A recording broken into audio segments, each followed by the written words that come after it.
ስለዚህ የገበያ ማዕከል አንዳንድ ጥያቄ ልጠይቅህ ነበር ፈቃደኛ ነህ? አዎ ፈቃደኛ ነኝ ምክንያቱም የሰራ ነው ስለሆነ።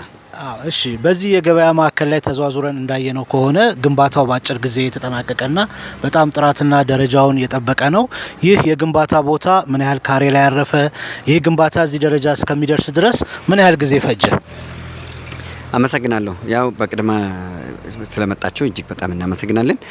ጨፌ ወጣቶች ሁለገብ ህብረት ስራ ማህበር ዘርፈ ብዙ ስራዎች እንደሚሰራ ይታወቃል። በመሆኑም ግን ይሄኛው ስራችን እጅግ በጣም ለየት የሚያደርገው ነገር ቢኖር በ30 ቀን ውስጥ ወስደን በ30 ቀን ውስጥ ሰርተን አጠናቀን አሁን 5% እስከሚቀር ድረስ ሰርተን ሙሉ በሙሉ ወደ ስራ ለማስገባት አዘጋጅተናል። ከዚህ ጋር ተያይዞም ደግሞ ለ10 እና ከ15 በላይ ለሚሆኑ ወጣቶች የስራ እድል ይፈጥራል። ለማህበረሰቡ ከግብርና ምርት ውጤቶች ሁሉ እስከ ኢንዱስትሪ ምርት ውጤቶች በሙሉ አካቶ ከነ ወፍጮ ቤቱ እዚህ አገልግሎት መስጠት ይጀምራል። እሱም በዚህ በ3 ሳምንት ውስጥ የምንጀምር ይሆናል ማለት ነው። እሺ እንደምናውቀው ጨፌ የወጣቶች ህብረት ስራ ማህበር በብዙ አይነት ዘርፍ የስራ ማህበር ውስጥ እየተንቀሳቀሰ ያለ ድርጅት ነው። ከዚህ በፊትም ሌሎች ቢሮዎቹንም ሌሎች የስራ ቦታዎቹንም የመጎብኘት እድል አግኝቼ ጎብኝቻለሁ። ይህ ደግሞ እንግዲህ እንደምናየው በ30 ቀን ውስጥ ተሰርቶ የዚህን አካባቢ ማህበረሰብ ለማገልገል የተሰራ ያለ የገበያ ማዕከል ነው። በዚህ የገበያ ማዕከል ውስጥ ይሰጣሉ የተባሉ ዋና ዋና ነገሮችን ቢጠቅሱልን? አዎ ጨፌ ወጣቶች ሁለገብ ህብረት ስራ ማህበር ከተመሰረተ 5 አመት ነው። በዚህ 5 አመት ውስጥ 15 አመት እና ከዛ በላይ ወደ 20 አመት በላይ ያላችሁ ተሞክሮ ካላችሁ በላይ ሄደናል ማለት ነው። ይሄ ማለት እንግዲህ ያው ወጣት ነን፣ ስማችን ወጣት ማህበር ነን። እንደ ወጣትነታችን ደግሞ የወጣት አሰራር መስራት አለብን። ቅልጥፍናውም ፍጥነቱም ፍጠን ፈጽም አሳይ የሚባለው ነገር በስራ ማሳየት ይኖርብናል።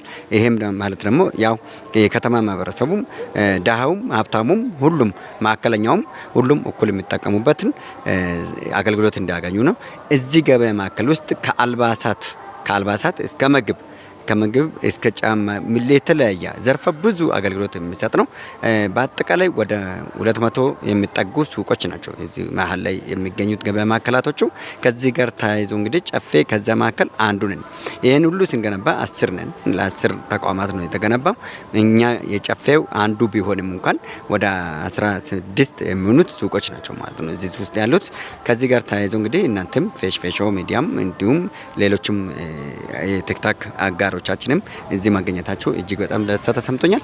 እኛም በጀመርነው ልክ መንግስት በሰጠን ልክ በሸገር ከተማ በፉሪ ክፍለ ከተማ ወረዳ ገዳ ፋጂ በስላሴ ማውጫ ላይ የተገነባው ገበያ ማዕከል በቅርብ ጊዜ ተመርቆ ወደ አገልግሎት የሚገባ ይሆናል። ከአገልግሎቱ አሰጣጡን የግብርና ምርቱንም የኢንዱስትሪ ምርቶችንም ሙሉ በሙሉ ወደ ስራ የምንገባ ይሆናል። ስለዚህ ወጣቶቻችን እንኳን ደስ አላችሁ። የጨፌ ወጣቶች ሁለገብ ህብረት ስራ ማህበራቶች አባሎቻችን በሙሉ እንኳን ደስ አላችሁ። ባላችሁበት በፌሽ በኩል እንኳን አደረሳችሁ። አመሰግናለሁ። እኔም ስለሰጡኝ ቃለ መጠይቅ አመሰግናለሁ።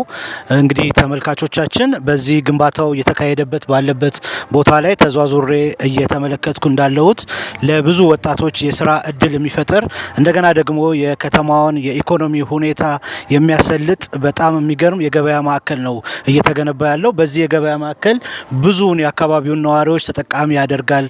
የኑሮ ውድነትን የኢኮኖሚውን መወደድን በተመጣጣኝ ዋጋ ለህብረተሰቡ የተለያዩ አይነት ምርቶችን ከወፍጮ ቤት ጀምረው የእህል ጥራጥሬዎችን፣ የዶሮ፣ የእንቁላል፣ የወተት የተለያዩ አይነት ማከፋፈያዎችን ለመስራትና ለህብረተሰቡ አገልግሎት እንዲሰጡ ለማድረግ ግንባታቸው በአጭር ጊዜ ተጀምሮ በአጭር ጊዜ ውስጥ በጥሩ ሁኔታ እየተጠናቀቁ ያሉ የገበያ ማዕከላቶች ናቸው።